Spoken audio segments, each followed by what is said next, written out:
नमस्कार, स्वागत है आप सभी का। मैं हूं आपके साथ शावनी पटनायक। बुलेटिन की शुरुआत करेंगे। कांग्रेस पार्टी द्वारा कर्नाटक में बजरंग दल को बैन करने के बयान पर सियासी घमासान लगातार जारी है। जहां तमाम हिंदूवादी संगठनों ने कांग्रेस के इस बयान का विरोध किया, वहीं जनपद हरिद्वार के लक्सर में भी विश्व हिंदू महासंघ से जुड़े कार्यकर्ताओं ने हनुमान चालीसा का पाठ भी किया है। कांग्रेस पार्टी के इस बयान की कड़ी निंदा की गई। हनुमान चालीसा का पाठ पढ़ने से पहले लक्सर नगर में रैली भी निकाली जा रही है। इस दौरान बड़ी संख्या में विश्व हिंदू महासंघ से जुड़े कार्यकर्ता मौजूद रहे। विश्व हिंदू महासंघ के पदाधिकारियों ने आरोप लगाया है कि कांग्रेस बजरंग दल को बैन करने की बात कहकर हिंदू विरोधी मानसिकता को दर्शाया। बजरंग दल को ऐसा संगठन है जिसने कोरोना काल में बेबस बेसहारा लोगों की बहुत मदद की और इन लोगों को अपना खूनदान देकर एक रिकॉर्ड भी बनाया। विश्व हिंदू महासंघ के लोग समान विचारधारा वाले सभी संगठनों के साथ है और कांग्रेस से जब तक वो हिंदू विरोधी पार्टी घोषित नहीं करते थे तब तक वो विरोध प्रदर्शन करते रहेंगे।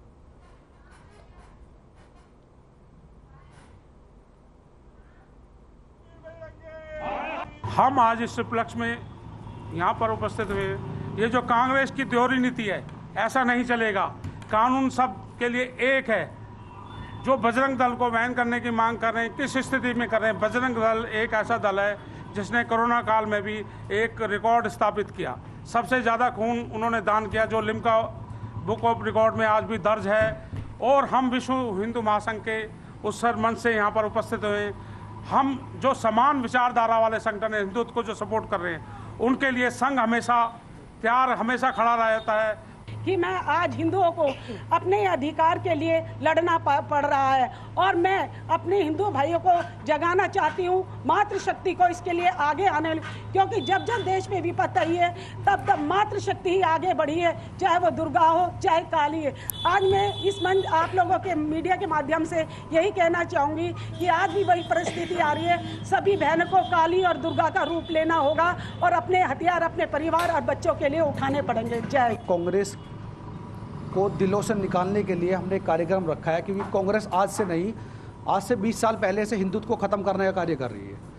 ये एक राष्ट्र विरोधी पार्टी है जिसको लोगों को हमें बताना पड़ेगा कि हिंदुत्व के लिए आज तक इन्होंने हिंदू के हित के लिए कोई भी कार्य नहीं किया और आगे भी उनसे यही हम उम्मीद लगाएंगे कि जिस तरह के वो कार्यक्रम कर रहे हैं, बजरंग दल को जैसे उन्होंने बैन कराने की बात करी, तो उसका मतलब ये कि हिंदुत्व को बैन कराने की बात करी। आज विश्व हिंदू महासंघ, हिंदुत्व का कोई भी संगठन हो, उसके साथ है। बजरंग दल हमारा ही एक हिस्सा है जो हिंदुत्व के लिए बढ़ चढ़ के हित के लिए कार्य कर रहा है।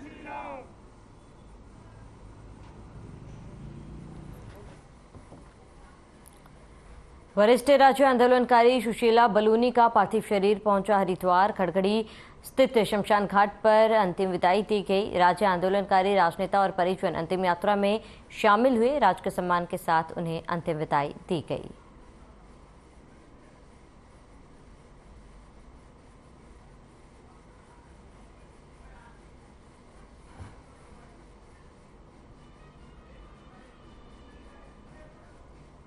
विवादों के बीच रिलीज हुई द केरला स्टोरी फिल्म को दर्शकों ने बहुत पसंद कर रहे हैं, इसलिए फिल्म कई रिकॉर्ड तोड़ रही है। बता दें कि फिल्म को प्रधानमंत्री नरेंद्र मोदी ने प्रमोट किया, जिसके बाद बीजेपी इस फिल्म के माध्यम से विपक्ष को घेरने का काम कर रही है। पूरे देश में बीजेपी के कार्यकर्ता फिल्म को देख रहे हैं और लोगों को फिल्म देखने के लिए जागरूक भी कर रहे हैं। बताते हैं कि हरिद्वार में पूर्व बीजेपी प्रदेश अध्यक्ष और हरिद्वार विधायक मदन कौशिक के नेतृत्व में बीजेपी महिला मोर्चा के साथ भारी संख्या में बीजेपी कार्यकर्ताओं ने फिल्म को देखा है।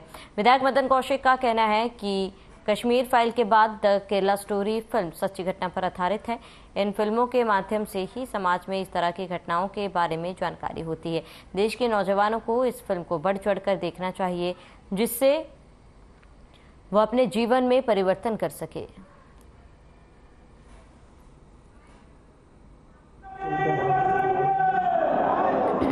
कश्मीर फाइल के बाद ये एक ऐसी पिक्चर है, ये केरला स्टोरी, जिसको लेकर समाज के बीच में एक नए प्रकार का जो घटनाएं हैं या इस प्रकार की गतिविधियां हैं, उसको समाज के बीच में जानकारी रहे।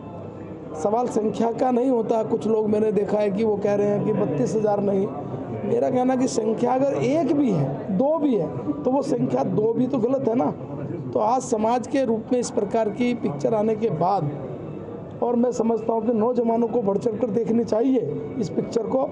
हम आज अपनी पूरी महिला मोर्चा की पदाधिकारियों के साथ यहाँ पर पहुँचे हैं और हम लोगों का अपनी प्रमुख महिलाओं को लेकर आकर यह फिल्म देखने का उद्देश्य यही है कि आज हमारी बहनें विस्तृत रूप से इस फिल्म को देखेंगी और फिर हम अपने से जुड़े हुई बहनों को, बच्चियों को इस फिल्म को अधिक से अधिक दिखाएंगे और उनको अपने समाज और संस्कृति से रूबरू करने वाली इस फिल्म की चर्चा हम बहुत नीचे के स्तर पर जाकर करेंगे, ताकि हमारी बच्चियाँ, हमारे बच्चे, हमारी संस्कृति इस सब चीज़ों से सुरक्षित हो सके।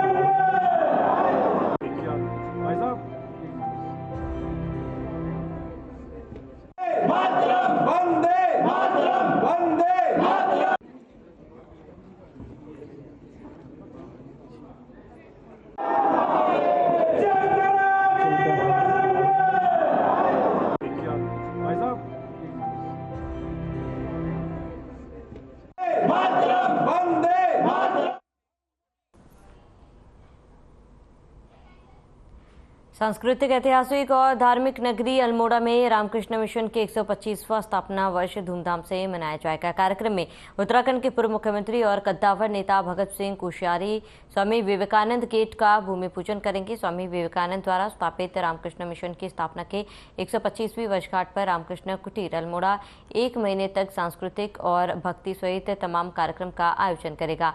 साथ ही बता दें कि अल्मोड़ा के तमाम बड़े स्कूल, कॉलेजों और मेडिकल कॉलेजों में प्रतियोगिता का आयोजन किया जाएगा। वहीं इस दौरान शोभा यात्रा निकाली जाएगी, जिसमें बड़ी संख्या में महिलाएं और बच्चे हिस्सा लेंगे। इसी बीच रामकृष्ण कुटीर अल्मोड़ा के सचिवात्मा शरणानंद ने कहा कि स्वामी विवेकानंद अल्मोड़ा में 3 बार आए हैं। ऐसे में स्वामी विवेकानंद द्वारा स्थापित रामकृष्ण मिशन की स्थापना की 125वीं वर्षगांठ भव्य और ऐतिहासिक होगी।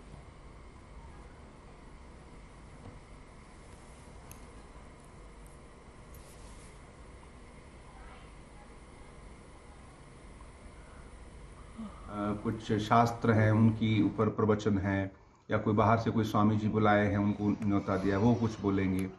दूसरा है कि स्कूल, कॉलेजेस में और यूनिवर्सिटी में, मेडिकल कॉलेज में और यहाँ पे इवन कंटोनमेंट में भी कुछ हॉल्स में, सब जगह पे अलग अलग कार्यक्रम है। उसके लिए बहुत से स्वामी जी लोग आएंगे विभिन्न केंद्रों से। बहुत से स्कूल्स में प्रतियोगिताओं का आयोजन किया गया है, तो ये उस सब बच्चों को उसमें स्वामी जी के संदेश से अवगत कराया जाएगा। यात्रा भी है, तो वो एक आश्रम को देखना भी हो जाएगा। खबर उत्तराखंड के चमोली से है, जहां पुलिस को बड़ी कामयाबी हाथ लगी है। वहीं बैनोली गांव में अपने साथी की हत्या कर फरार चल रहा था नेपाली मूल का अभियुक्त को पुलिस ने गिरफ्तार कर लिया है। पुलिस के मुताबिक आरोपी हत्या के बाद हरिद्वार भाग गया और वहां से रुपेडिया चला गया था ताकि नेपाल पहुंच सके, लेकिन मन बहादुर के परिवार की डर से वापस थराली लौट आया और फिर पुलिस ने गिरफ्तार कर लिया है। साथ ही आपको बता दें कि चमोली पुलिस अधीक्षक प्रमेंद्र डोभाल ने पुलिस टीम के उत्साहवर्धन हेतु 2500 रुपये पुरस्कार देने की घोषणा की है।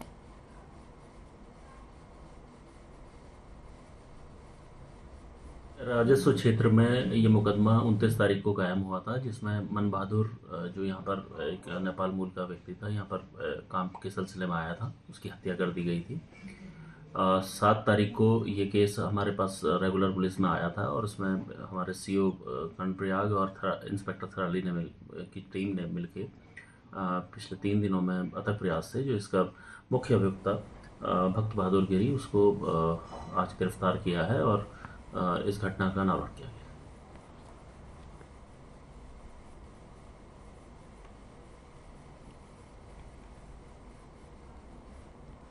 विकासनगर के सेलाकुई शीशोम बड़ा कूड़ा घर निस्तारण केंद्र के बराबर में बने अवैध मजार पर जेसीबी चलाकर कार्रवाई की गई। बता दें कि तहसील प्रशासन ने 2 मजारें ध्वस्त की है। वहां तहसीलदार ने बताया कि 25 मजारें और चिन्हित की गई, जिन पर जल्दी कार्रवाई की जाएगी। बता दें कि इस दौरान भारी पुलिस बल तैनात रहा। वहीं अब सेलाकुई के प्रगति बिहार में भी चिन्हित अवैध मजारें ध्वस्त की जाएगी।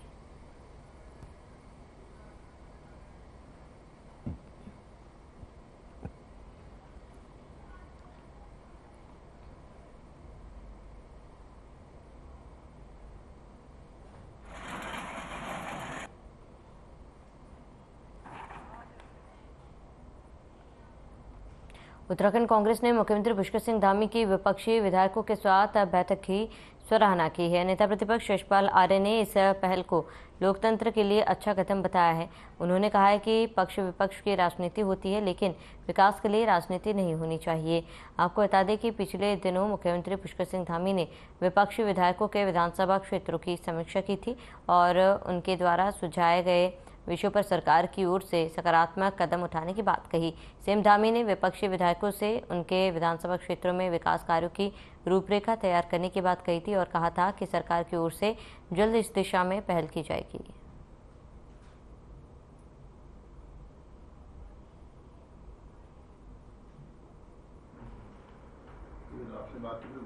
देखिए, अभी गढ़वाल मंडल के जो हमारे विपक्ष के विधायक हैं, माननीय विधायक हैं, कांग्रेस के विधायक हैं, बसपा के विधायक हैं, उनके साथ विस्तृत रूप से माननीय मुख्यमंत्री ने, जैसा कि मैंने अखबारों के माध्यम से पढ़ा है, एक विस्तृत चर्चा हुई है। जो हमारे माननीय विधायकों ने अपने प्रस्ताव, विभिन्न विषयों के प्रस्ताव दिए हैं, उसका परिणाम अब देखने को मिलेगा।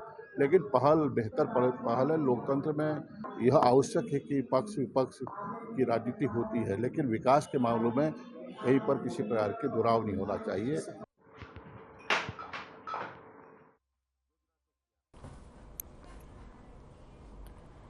अलग राज्य का सपना लिए हुए राज्य आंदोलन में अपनी अहम भूमिका निभाने वाली राज्य आंदोलनकारी सुशीला बलूनी का निधन हो गया है। कांग्रेस प्रदेश कार्यालय में भारी तादाद में कांग्रेस के कार्यकर्ता और प्रदेश अध्यक्ष ने उनके चित्र पर माल्यार्पण कर श्रद्धांजलि दी है।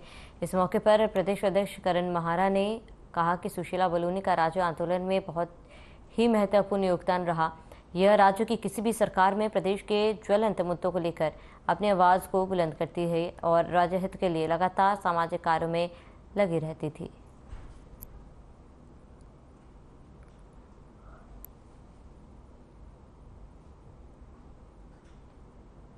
प्रखर राज्य आंदोलनकारी रहीं।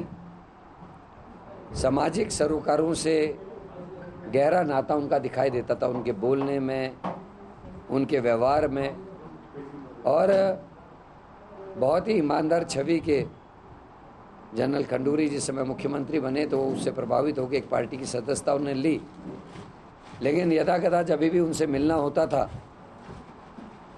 वो परेशान थी कि किस तरीके से प्रशासन काम कर रहा है, किस तरीके से सरकारें काम कर रही हैं।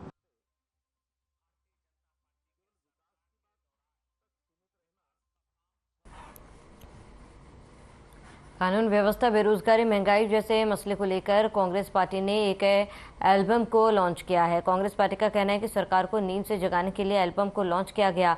कांग्रेस पार्टी के प्रदेश अध्यक्ष करण महारा ने कांग्रेस पार्टी के प्रदेश मुख्यालय में गाने को लॉन्च किया है। वहीं कांग्रेस पार्टी के एक कार्यकर्ता रवि जैन ने गीत को कंपोज किया है।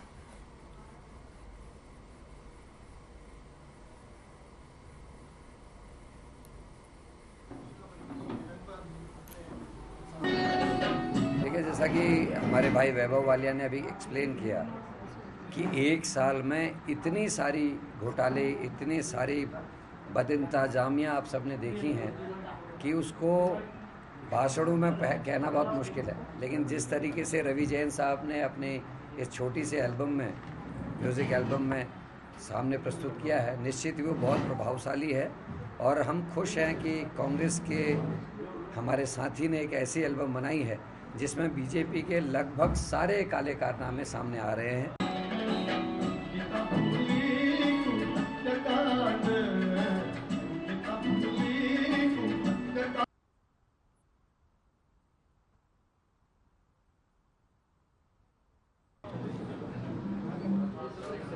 महिला कांग्रेस की पहली प्रदेश कार्यकारिणी की बैठक में महिला कांग्रेस के राष्ट्रीय अध्यक्ष नेटा डिसूजा ने शिरकत की।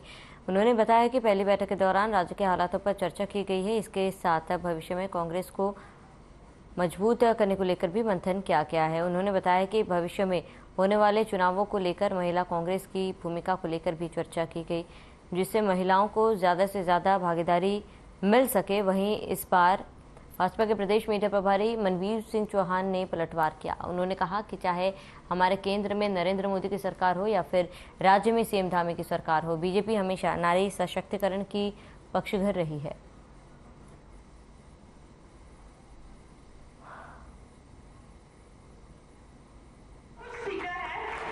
ज्योति रौतेला जी के अध्यक्ष बनने के बाद 1 अप्रैल को इनका कमेटी अनाउंस हुआ है। उसके बाद ये पहले कार्यकारिणी की बैठक थी। कार्यकारिणी की बैठक में कई बातें हुई है, कहीं जो हमारे जिला अध्यक्ष है उन्होंने अपनी बातें रखी हैं और जो बातें निकल के आई है इससे साफ नज़र आ रहा है कि उत्तराखंड के जो लोग हैं, देवभूमि के लोग परेशान है। देवभूमि के लोग महंगाई से लेके और अपनी बेटियों की सुरक्षा को लेके भी परेशान है।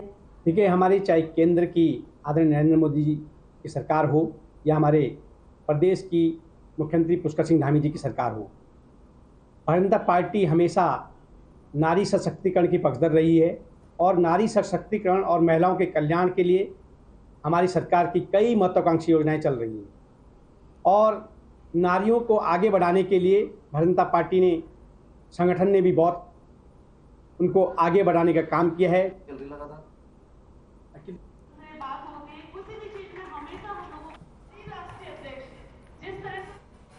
एक तरफ देश में धर्म और जाति को लेकर लगातार सियासी घमासान छिड़ा हुआ है, वहीं दूसरी तरफ कई सामाजिक और राजनीतिक लोगों का कहना है कि बीजेपी के समर्थन में इस वक्त का मुसलमान नहीं है। इस मसले को लेकर वक्फ बोर्ड अध्यक्ष शादाब शम्स ने कहा है कि मुसलमान कहीं अलग से नहीं है, देश का हिस्सा है, उसे भी योजनाओं का लाभ मिल रहा है और यह मुस्लिम समाज भी देश के हालातों को देख रहा है और सोचने समझने का शक्ति रखता है।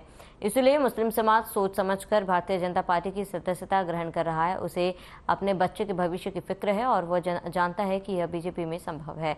उन्होंने ये भी कहा है कि यही वजह है कि आज मुस्लिम समाज के लोग बीजेपी ज्वाइन कर रहे हैं। मामले को लेकर कांग्रेस की मुख्य प्रवक्ता गरिमा महाराज दसोनी ने कहा कि चाहे मुस्लिम समाज हो या फिर कोई और, देश की स्थिति देखकर वह बीजेपी के साथ जुड़ ही नहीं सकता।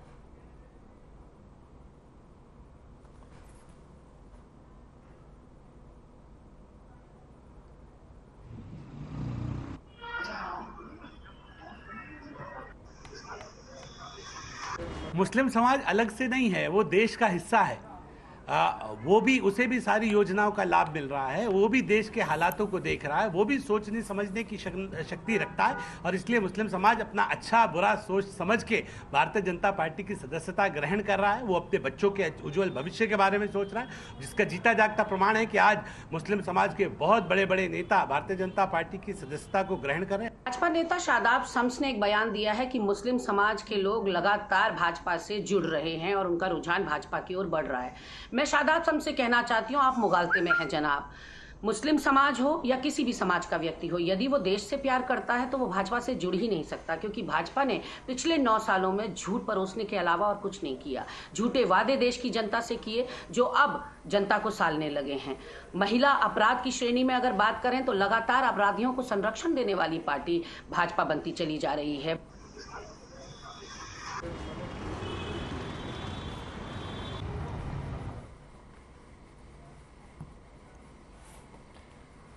उत्तराखंड में इन दिनों चारधाम यात्रा जोरों पर है और भारी तादाद में तीर्थयात्री चारों धामों में दर्शन के लिए पहुंच रहे हैं। विपरीत परिस्थितियों के बावजूद तीर्थयात्री काफी उत्साहित है। बद्री केदार मंदिर समिति के अध्यक्ष अचवेंद्र अचवे ने सभी तीर्थयात्रियों से अपील की है कि वो मौसम और पैदल मार्ग का जायजा लेकर ही आगे की यात्रा करें।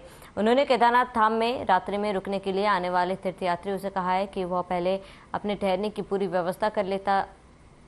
उत्तराखंड में इन दिनों पर्वतीय क्षेत्र में काफ़ी बर्फबारी और बारिश हो रही है और ऐसे में विपरीत परिस्थितियों के बावजूद केदारनाथ बद्रीनाथ धाम में अब तक 3,50,000 से अधिक तीर्थयात्रियों ने दर्शन किए हैं।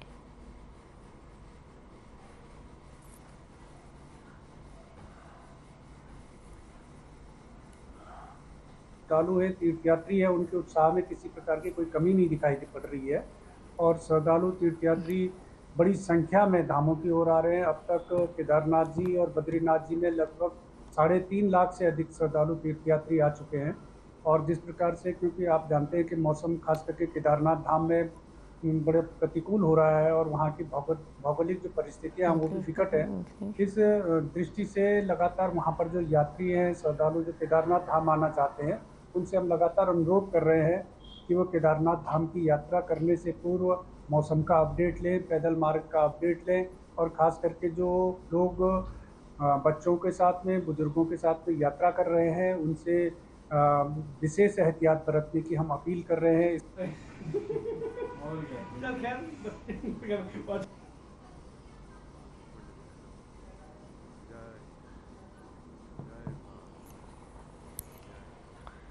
खबर उत्तराखंड के थराली से है, जहां मींग गधेरे के पास पिंडर नदी के किनारे नग्न हालत में एक युवक का शव मिला और पूरे मामले की सूचना मिलते ही मौके पर पहुंची पुलिस और जांच में जुट गई है। साथ ही आपको बता दें कि युवक की पहचान सुरेश निवासी द्वाणी के रूप में हुई है। बीते 27 अप्रैल से युवक लापता चल रहा था। परिजनों ने थाना थराली में युवक के गुमशुदगी का रिपोर्ट भी दर्ज कराया था।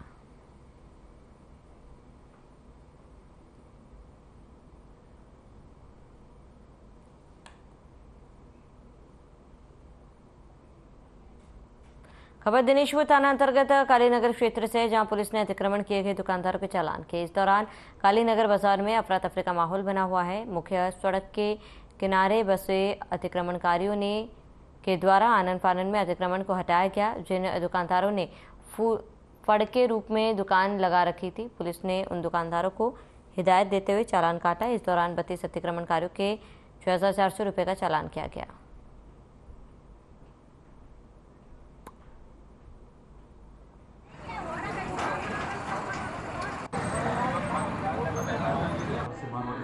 महोदय के आदेशानुसार हमारे द्वारा ये जो रोडों में NH पे और स्टेट हाईवे पर जो अतिक्रमण किया गया है, जिससे यातायात बाधित हो रहा है, तो उसे हटाने का एक हमारी तरफ से प्रयास किया गया, जिसमें हमारे द्वारा अभी चिन्हित किए गए जो भी अतिक्रमणकारी हैं और उनको प्रथम हमने चालान की कार्रवाई की है। कैसे पुलिस एक्ट के तहत हमने 42 लोगों का चालान किया है और उन्हें नोटिस भी जारी किए हैं कि रोड से हटाकर अपनी दुकानें लगाएं।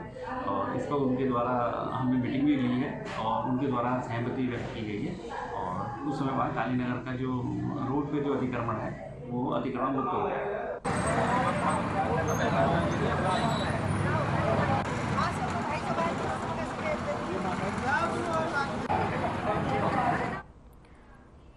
और चलिए, इसके साथ इस बुलेटिन में फिलहाल में इतना। देश और दुनिया की तमाम बड़ी खबरों के लिए बने रहे हमारे साथ।